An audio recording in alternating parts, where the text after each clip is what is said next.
If you are curious to learn how to stamp over gel, then please stay tuned.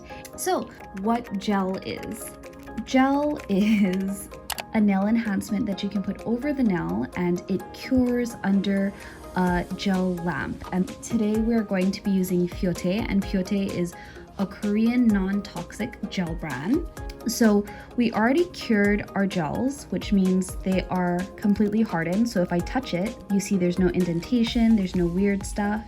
So let's jump into stamping. Make sure that when you select a design, it's not too densely packed. It's because you need to make sure that the gel top coat that gets layered over this has enough gel to adhere to, because is great for protecting art, especially for stamping, and it can add strength to your natural nails and help your natural nails to grow.